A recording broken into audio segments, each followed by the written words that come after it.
La boxe offre parfois de belles histoires. Johan Duhaupas a connu la sienne au bout des gants.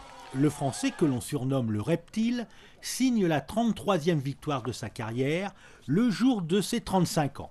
Après avoir boxé en Allemagne, en Russie ou encore aux États-Unis, Johan Duhaupas remet les gants à l'occasion de la 3e édition du Monaco Boxing Challenge, 4 mois après son dernier combat en Alabama et son championnat du monde WBC perdu contre le champion en titre, l'Américain Deontay Wilder. Pour son retour sur les rings, le poids lourd est opposé au Brésilien Marcelo Luiz Nascimento, 35 ans lui aussi. Un boxeur d'expérience qui dispose d'un palmarès légèrement positif, avec 18 victoires pour 11 défaites. Du haut de son mètre 93, celui qui a été champion de France et champion de l'Union européenne en 2013 bat le Brésilien au point par décision unanime au terme des 10 rounds de 3 minutes. Ça s'est bien passé, un adversaire comme je me doutais, très habile en défense.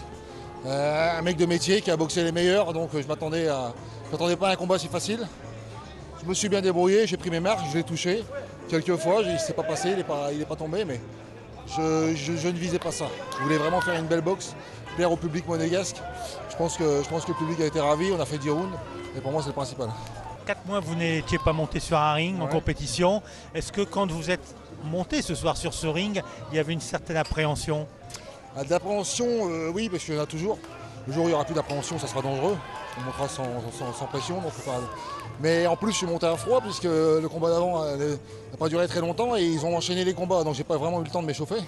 Donc il m'a fallu déjà le premier round pour me mettre dans le combat. Ensuite, on laisse un peu d'énergie, quoi. Ce soir-là, c'est le premier combat en principauté pour Johan Duhaupas, pour le natif d'Abbeville, qui en janvier dernier décide de donner une autre orientation à sa carrière. Il quitte son club abvillois et prend une licence à Monaco. On a été contacté par son manager qui souhaitait organiser son comeback dans un endroit, je pense, international. On a la chance à Monaco d'être une place internationale. Aujourd'hui, on attend beaucoup de monde. On va sûrement faire le plein, on aura le nombre de personnes requis pour remplir la salle. Je vous dis, Monaco, quand même, c'est un atout, c'est un plus. Il y a un attrait de la part de tous les promoteurs pour venir boxer à Monaco, puisque cette année, nous avons organisé, ce gala, nous l'organisons avec un certain promoteur. Le dernier gala, on l'a fait également avec un autre promoteur. Il y a vraiment un intérêt de la part des promoteurs pour venir organiser en principauté de Monaco. Nous, il faut qu'on veille sur la qualité des combats qui nous sont proposés. Voilà, il faut qu'on fasse vraiment ce qu'il y a de mieux aujourd'hui. Et donc aujourd'hui, ce qu'il y a de mieux aujourd'hui en France, c'est Johan Duhaupas. Pour préparer son retour, le Reptile est parti début janvier pour 5 semaines de préparation à Montpellier, à raison de 2 entraînements par jour. Car, plus qu'un combat de reprise, cette victoire lui permet de monter au classement mondial et d'avoir une nouvelle chance pour briguer un titre mondial.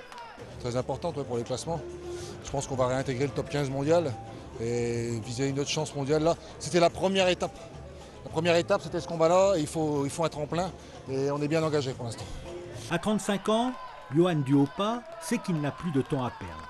Il sait aussi qu'avec une préparation optimale, il a le potentiel, les moyens et la volonté pour boxer n'importe quel adversaire et lui prendre sa ceinture.